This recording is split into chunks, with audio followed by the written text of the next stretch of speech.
안녕하세요. 방금 소개받은 얼라인드 제네틱스 고동혁입니다. 네, 오늘 발표할 주제는 트웨니엄 CFR 파츠 11 규정과 데이터 완전성을 준수하는 자동 세포 카운터와 데이터 관리 소프트웨어를 소개해 드리도록 하겠습니다. 네, 바로 시작하도록 하겠습니다. 네, 먼저 크게 트웨니엄 CFR 파츠 11과 데이터 완전성 그리고 이를 준수하는 장비와 소프트웨어에 대한 활용 이런 소개로 좀 진행을 할 계획이고요. 그럼 먼저 트웨니엄 CFR 파츠 11이 어떤 건지부터 좀 설명을 드리겠습니다. 다소 좀 생소한 규격으로 좀 보이실 것 같은데요. 일단 트웨니엄 CFR 파츠 11은 1997년 3월 미국 FDA에서 전자 기록과 전자 서명에 대한 기준을 확립하는 규정을 발표했습니다. 그래서 파츠 11은 전자 기록이 전자 기록과 전자 서명이 신뢰할 수 있으며 일반적으로 이제 종이 기록과 이제 동등한 이제 이런 효력을 갖게 하기 위해서 이제 이런 것들을 좀 발표를 한 내용이고요. 실제 그런 규정에서 이렇게 언급을 하고 있습니다. 실제 전자 서명은 개인의 실행, 채택되고 이제 승인되었을 때 수기 서명과 동등한 법적 구속력을 갖는다라고 실제 지침에서 정의를 하고 있습니다. 그러면 이런 그 코드처럼 보이는 규격이 어떻게 구성되어 있는지 좀 간단히 설명을 드리면 일단 CFR은 Code of Federal Regulation의 약자로 이제 미국에 있는 연방 규정집입니다. 그래서 총 연방 규정집인 CFR에는 총 50개의 타이틀이 있고요. 그 아래는 총 3개의 챕터 그리고 그 아래 12개의 서브 챕터 그리고 마지막으로 파츠들로 좀 이루어져 있는데요. 오늘 우리가 다루는 이 주제는 21번째 타이틀 21번의 파츠 11 전자 기록과 서명에 대한 내용을 좀 다루도록 하겠습니다. 그래서 타이틀 21은 좀 더 설명을 드리면 식품과 의약품, 연방 규정에서 다루는 여러 가지 항목 중에 식품과 의약품에 관련된 내용이고요. 서브 챕터 A는 일반 조항에 그리고 파츠 11은 전자 기록, 서명에 대한 내용 그렇게 보실 수 있고요. 많이들 아실 것 같은 이제 GMP도, PGMP도 마찬가지로 타이틀 21, 그리고 서브 챕터가 H, 메디컬 디바이스에 820으로 들어갑니다. 파츠 820으로 들어가서 실제 QSR을 다루고 있는 그런 조항이 있습니다. 이쯤에서 설명하고 넘어가도록 하겠습니다. 그러면은 CFR 파츠 11에는 어떤 내용들이 있는지 살펴보면은 하위에는 이제 서브 챕터가 이렇게 3개가 있습니다. 일반 조항과 그다음에 전자 기록, 전자 서명으로 이렇게 간단하게 정리가 되어 있는데요. 이 아래의 내용들은 이제 아래 설명을 하면서 제 제품 설명과 함께 내용을 말씀드리면 좋을 것 같습니다. 네, 그러면 21 CF 알파 711이 왜 필요한지 그걸 좀 말씀을 드리면 일단 최근 몇 년 동안 그 FDA에서 GMP 검사를 하는 중에 데이터 안전성에 관련된 GMP 위반 사례들이 계속해서 좀 발견이 되고 있고 그런 것들을 발표하고 있습니다. 그래서 아래 보시면은 폼 483의 이제 그 발행 수인데요. 실제 2015년부터 이제 19년까지 계속해서 증가하는 그런 모습을 보이고 있습니다. 폼 483은 FDA에서 그 GMP 심사를 하고 현장에서 위반 사항이 발견되거나 위반이 될 것 같은 내용들이 발견되면 심사관에 의해서 발행되는 그런 문서를 얘기합니다. 그래서 계속해서 증가하고 있고 이러한 내용들의 데이터 인테그리티 관련된 내용들이 다수 포함이 되고 있기 때문에 이런 부분들은 계속해서 좀 필요성을 좀 요구하고 있습니다. 네, 그러면은 세계 각국의 이제 규제 기관들의 좀 도형을 살펴볼 건데요. 먼저 이런 데이터 인테그리티에 관련돼서 가이드라인들을 발표하는 규제기관들이 일단 먼저 2015년에 영국에 있는 의약품 헬스케어 규제 당국인 MHRA에서 먼저 2015년 업계를 위한 데이터 인테그리티에 대한 정의와 그 다음에 가이던스를 발표를 했습니다. 그리고 뭐 비슷한 시기에 유럽 의약품청인 EMA 그리고 WHO 그리고 뭐 미국에 있는 FDA 등에서도 이와 관련된 데이터 이제 완전성에 관련된 지침들, 가이드라인들을 좀 발표를 했고요. 우리 식약처에서도 작년 2020년 10월에 의약품 제조업체 데이터 완전성 평가 지침이라는 지침을 발표를 하였습니다. 그러면 데이터 완전성이란 무엇인가 라는 좀 궁금증이 있으실 것 같은데요. 일단 데이터 완전성이라 하면 실제 해외에서 데이터 무결성, 완전성이라고도 하는데요. 실제 데이터의 라이프 사이클 동안에 모든 데이터가 얼마나 완전하고 일관되고 정확한지 나타내는 정도를 얘기하고 있고요. 데이터는 이제 정확하고 의도하지 않게 변경되거나 삭제되지 않아야 되고 일관성이 유지되어야 합니다. 그만큼 데이터를 관리를 제대로 하라라는 그런 내용이고요. 데이터 안전성은 총 이제 9가지의 그런 요건으로 구분이 되어 있는데요. 먼저 크게 바탕이 되는 알코아라는 5가지 요건이 있습니다. 먼저 기인성, 가독성, 동시성, 원본성, 정확성. 그리고 알코아 플러스라고 해서 4가지가 추가된 완전성, 일관성, 지속성, 사용 가능성이 추가되어서 현재는 알코아 플러스로 통용이 되고 있습니다. 먼저 제 기인성부터 말씀드리면 어디서 기인했는지, 그러니까 누가 언제 수행했는지를 식별할 수 있어야 되고요. 그다음에 가독성은 기록은 읽을 수 있어야 하고, 동시성, 수행과 동시에 기록이 되어야 합니다. 그리고 원본성, 당연히 원본이어야 되고요. 예를 들어 사본이어도 인증된, 확실하게 구분이 되어서 인증된 사본이어야 되고요. 그리고 정확성, 결과 및 기록이 정확해야 되고, 완전하고 일관되고 지속 가능한, 사용제 가능한 이런 것들을 요구하고 있습니다. 데이터 안전성이 왜 중요한지 이런 부분에 대해서 좀 살펴보겠습니다. 지난 몇 년간에 이제 각 규제기관인 이제 FDA, 미국 FDA, 유럽 EMA, 영국의 MHRA, 그리고 국내 식약처 등에서는 이제 이런 위반 업체들에게 이제 이런 경고들을 발송을 했고요. 그런 결과에 따라서 의약품 제조 또는 판매가 중단되는 경우도 발생을 하고 있습니다. 이 밑에 자료를 보시면 실제 이제 국내 식약처에서 5년간 이제 현재 의약품 GMP 제조업체에 대한 그 감사 결과를 정리를 한 내용입니다. 실제 2016년부터 20년까지 조사를 했고 정기감사와 특별감사를 실시했을 때 위반하는 업체들이 어떻게 지금 나타나고 있는지를 보여주고 있습니다. 실제 정기감사는 3년에 한 번 진행되다 보니까 어느 정도 업체들도 준비할 시간도 있고, 그래서 조금 더 이제 위반 사항이 드러나지 않는 거일 수도 있는데요. 상대적으로 특별감사, 불시에 감사를 진행했을 때는 굉장히 많은 비율로 적발 건수가 증가하는 것들을 보실 수 있습니다. 이렇듯 계속 이런 특별감사에서 문제가 발생하고 있기 때문에 식약처에서도 작년 이제 2020년 10월에 의약품에 대한 이제 데이터 안전성 이제 평가 지침을 이제 발표를 하게 되었고요. 올해 특별기획 점검단을 꾸려서 구성을 해서 이제 이런 업체들의 특별 점검을 이제 실시를 한 바 있습니다. 그래서 실제로 특별기획 점검단이 어떤 이제 내용을 중점으로 점검하는지를 내용을 좀 살펴보면 허가받은 사항하고 다르게 원료의약품이나 이제 의약품을 사용하거나 그다음에 허가받지 않은 방법으로 이제 제조를 하게 되는 이런 행위 그리고 제조 기록서를 거짓 작성하고 이제 이중 작성하고 또는 폐기하는 행위 이런 부분들을 중점으로 좀 점검을 한다라고 밝히고 있고요. 실제로 이 당시에 점검단의 발표 보도 자료를 보면 실제 한 4군데 업체를 지정을 해서 감사를 진행을 했습니다.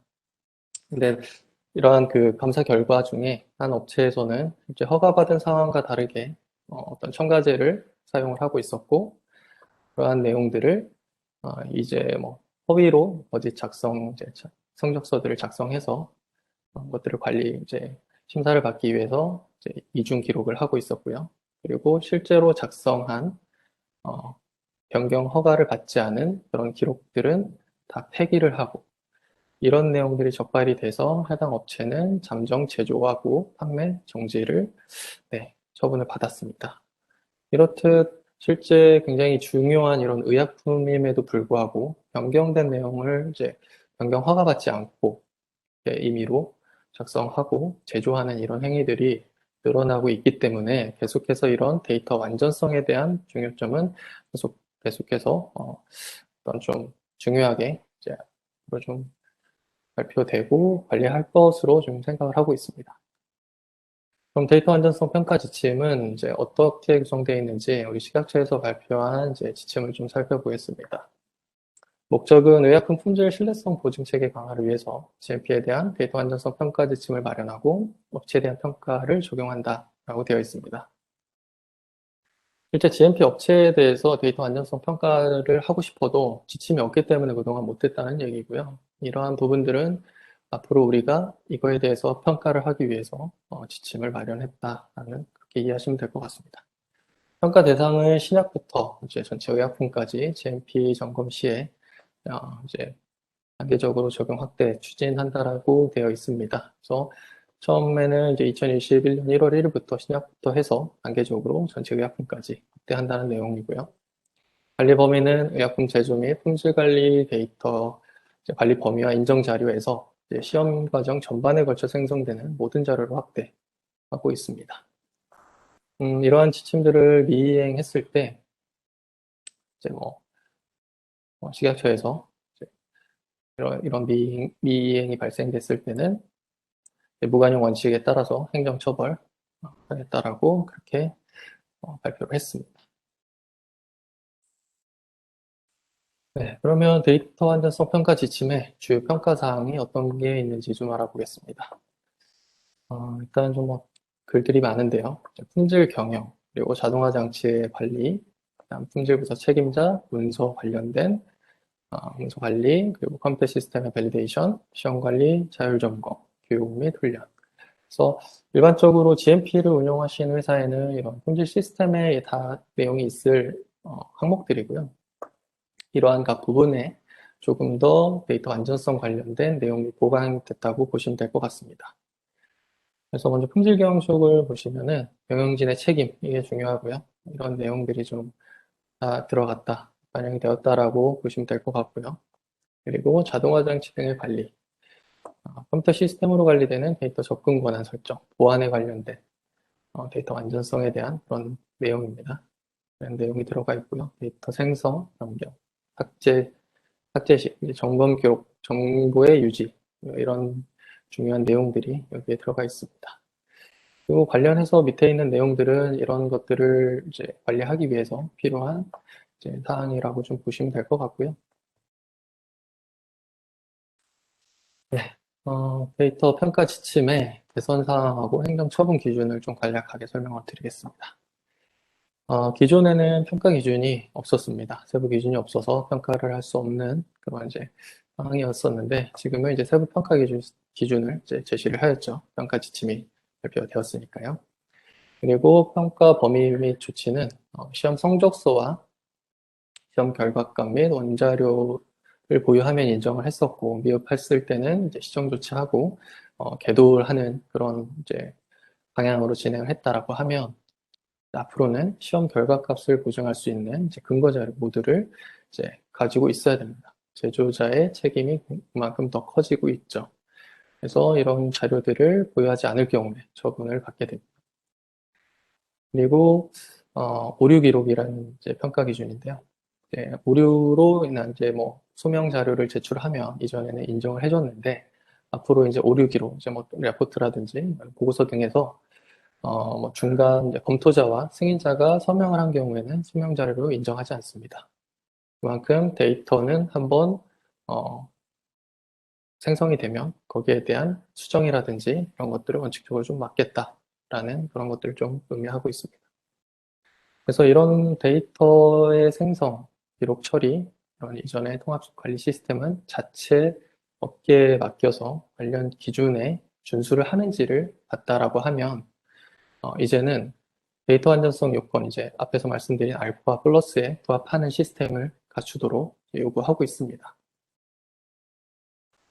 그만큼 그래서 이런 의약품 제조 업체에서는 데이터 완전성에 대해서 이제 좀 더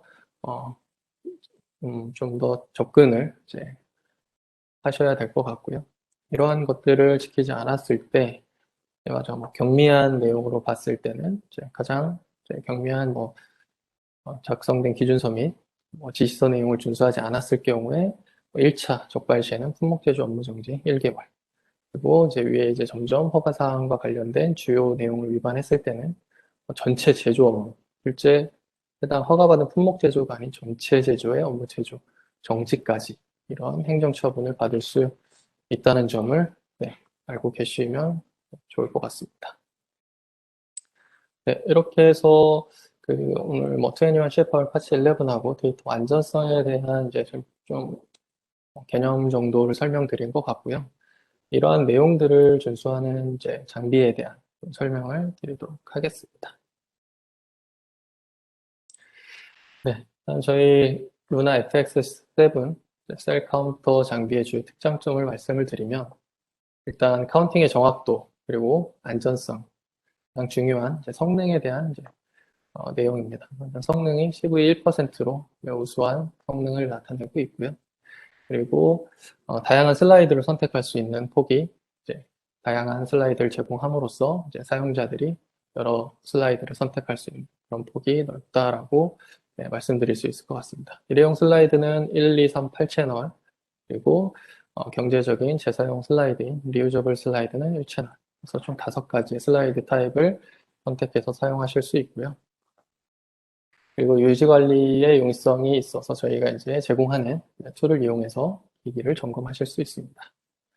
그리고 앞에서 얘기한 규정을 준수하는 트웬티원 CFR 파츠 11 규정을 준수하는 이러한 요건들을 다 충족하고 있고요. 그리고 데이터 공유 및 관리 그래서 데이터들을 통합 관리할 수 있는 그런 기능들이 있습니다. 편의성에 관련돼서는 일단 사용자들이 오토포커싱을 사용해서 일일이 매뉴얼로 조정하지 않고 손쉽게 사용할 수 있고요.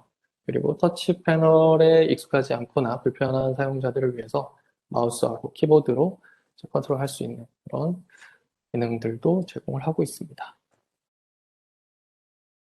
네, 저희 제품인 루나 셀카운터 제품, 루나 패밀리를 좀 설명을 드리면 일단 브라이필드를 측정하는 장비와 그리고 브라이필드와 형광을 카운팅할 수 있는 장비 크게 2가지로 나뉘게 되고요.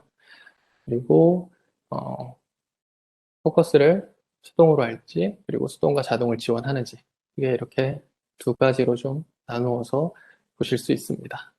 우리 지금 얘기하고 있는 FX7 같은 경우에는 가장 최근에 이제 출시된 제품으로 기존에 저희가 가지고 있는 제품의 모든 기능들을 가지고 있고 또 다양한 슬라이드들을 사용할 수 있게 함으로써 굉장히 경쟁력 있는 좋은 성능을 보이는 제품이라고 말씀드릴 수 있습니다. 네, FX7에 사용할 수 있는 슬라이드는 5가지로 가장 일반적으로 많이들 보셨을 법한 일회용 2채널 슬라이드가 있고요. 그리고 1채널, 8채널, 3채널 슬라이드도 있습니다. 그리고 경제적이고 다시 세척해서 재사용할 수 있는 리유저블 슬라이드도 이렇게 선택해서 사용하실 수 있습니다. 네, FX7의 카운팅 모드를 좀 설명을 드리면요. 일단 크게 3가지로 좀 분류가 됩니다. 먼저 브라이필드 카운팅, 그리고 2번째로는 형광 셀 카운팅, 그리고 장비를 점검할 수 있는 모니터링 할 수 있는 퀄리티 컨트롤 이런 모드를 크게 3가지로 구분되어 있습니다. 일반적으로 카운팅하는 환경이고요. 사용자가 샘플을 삽입해서 제품에 보여지는 모양인데요. 먼저 이제 8인치 터치 스크린을 제공을 합니다. 그래서 확대와 축소도 가능한 그런 동작을 하고 있고요. 아래는 이제 밝기를 조절하는 버튼, 그리고 이제는 슬라이드를 넣었다 뺐다 할 수 있는 그런 자동으로 제어할 수 있는 버튼들이 있습니다. 그리고 실제 카운트를 하기 전에 매뉴얼 포커스를 하거나 오토 포커싱 할 수 있는 그런 버튼들이 있고 위에는 슬라이드 타입별 챔버를 선택하고 그 챔버에 따른 필드들을 전환할 수 있는 이런 버튼들이 있고요. 가장 상단에는 실제 카운트를 하는 실행 버튼이 있습니다. 그래서 일단 UI를 보시면은 크게 어렵지 않고 쉽게 누구도 그냥 보면 알 수 있는 그런 유저 인터페이스로 디자인되어 있습니다.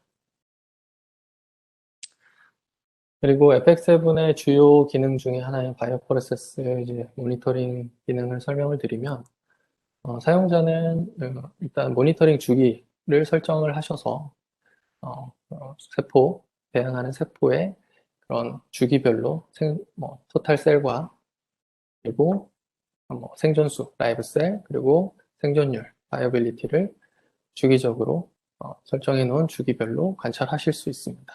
그래서 실험실이나 제약사 이런 데에서 유용하게 쓰일 수 있는 그런 기능으로 말씀드리고요. 그리고 이러한 장비들을 점검할 수 있는, 그런 밸리데이션 할 수 있는 그런 퀄리티 컨트롤 모드에 대해서 설명드리겠습니다. 그래서 이러한 장비 기능들을 쓸 때 이 장비가 과연 유효한 것인지, 이 성능은 신뢰할 수 있는 것인지 확인하기 위해서 저희가 이제 이런 정기적으로 주기를 지정해서 장비를 카운팅해서 성능을 좀 확인하는 그런 기능을 담고 있고요. 저희가 제공하는 밸리데이션 슬라이드들을 이용해서 이러한 정도 관리들을 하실 수 있습니다.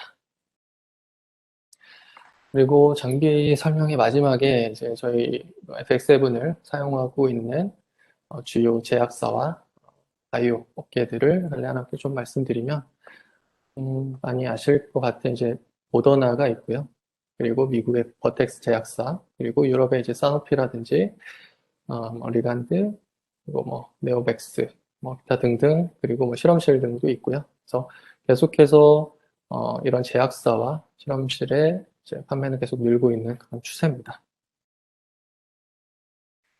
그리고 이런 장비와 함께 쓸 수 있는 카운트와이어 소프트웨어에 대해서 소개해 드릴 건데요.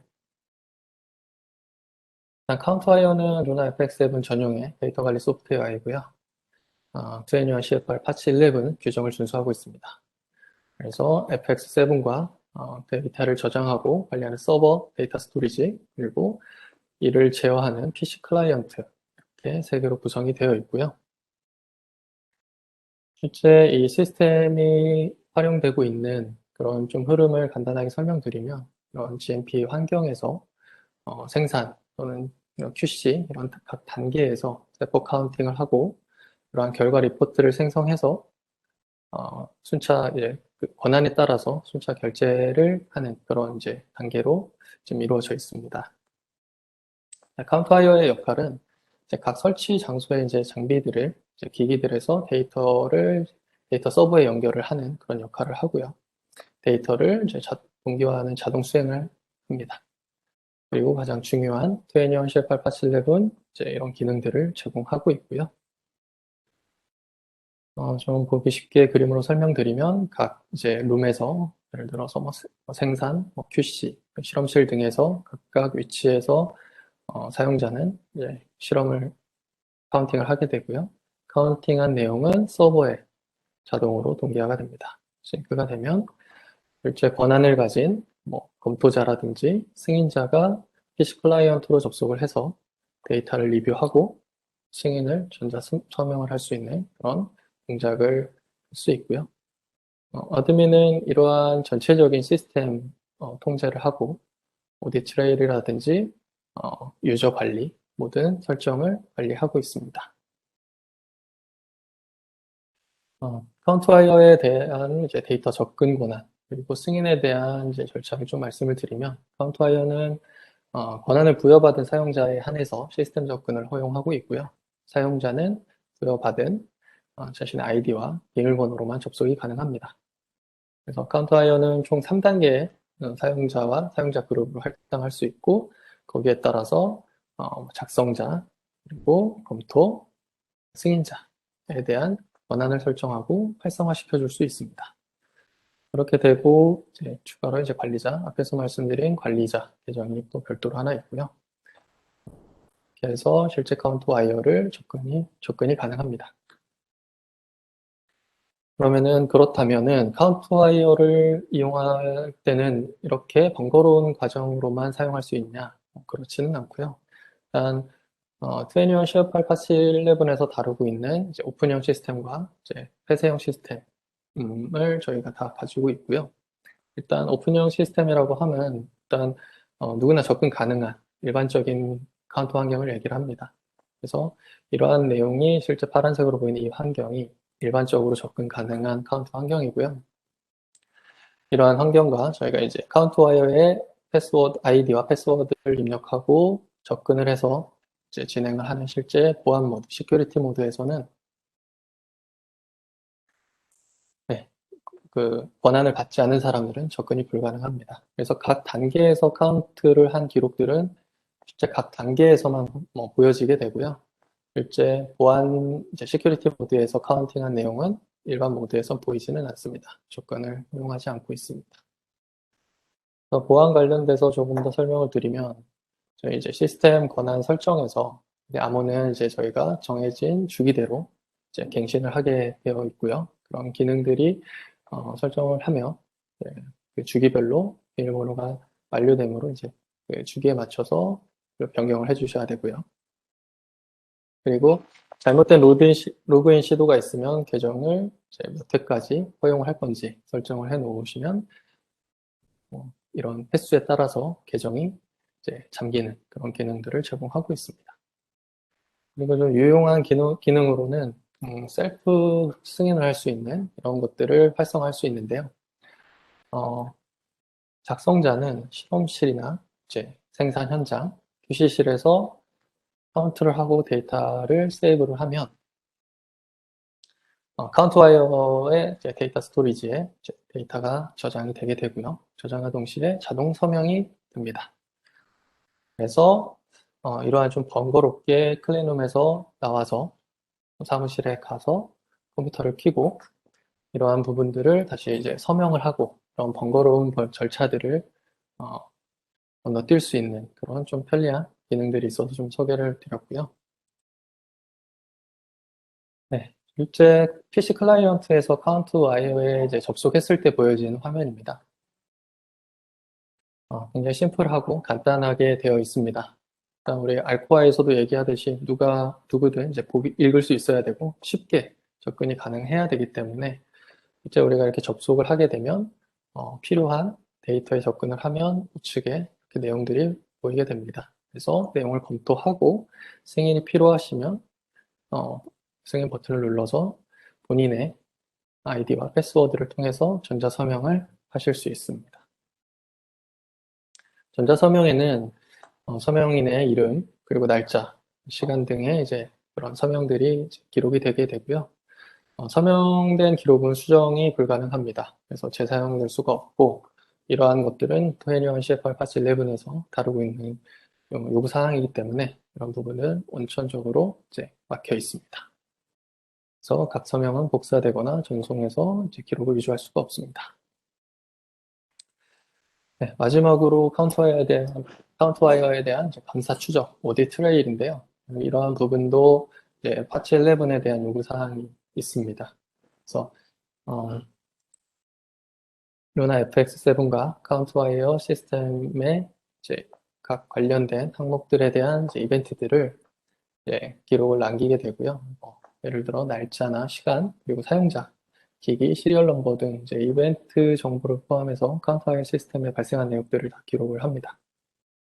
그래서 이러한 이제 그 이벤트들을 날짜를 지정해서 내가 언제부터 언제까지 이러한 이벤트들이 있었는지를 확인하기 이런 날짜를 선택해서 조회가 가능하고요. 이러한 내역들은 비활성화를 하거나 또는 수정이 불가능합니다. 이러한 부분은 실제 심사를 통해서 오디터들이 굉장히 주의 깊게 볼 거기 때문에 이러한 내역들이 뭔가 비정상적인 활동들이 감지됐는데 이러한 것들을 비활성화하거나 수정을 하게 되면 이러한 파츠 11이라든지 데이터 안전성에 대한 그런 요구 조건이 성립되지 않기 때문에 이거는 불가능한 내용입니다. 그리고 인쇄 및 내보내기가 가능해서 이벤트 로그는 PC에 연결된 프린터를 통해서 출력하거나 PDF 형식으로 내보내기가 가능한 그런 기능을 지원하고 있습니다. 그래서 보시는 것처럼 이벤트 로그에서는 언제 어떤 아이디가 어떤 장치를 가지고 어떤 행위를 했는지 이런 것들이 다 기록이 남고 있습니다. 그래서 실제 이러한 이제 그 심사나 오디트를 할 때 이런 이벤트 로그들이 굉장히 중요하게 평가될 거고 이러한 것들은 심사원들이 많이 요구할 것으로 네, 그렇게 보고 있습니다. 네, 이렇게 해서 오늘 제가 준비한 발표는 이렇게 좀 마무리가 되었고요. 네, 뭐, 길면 길고 짧으면 짧은 시간인데 들어주신 모든 분들 수고 많으셨고요. 네, 이상으로 좀 발표는 마무리하도록 하겠습니다.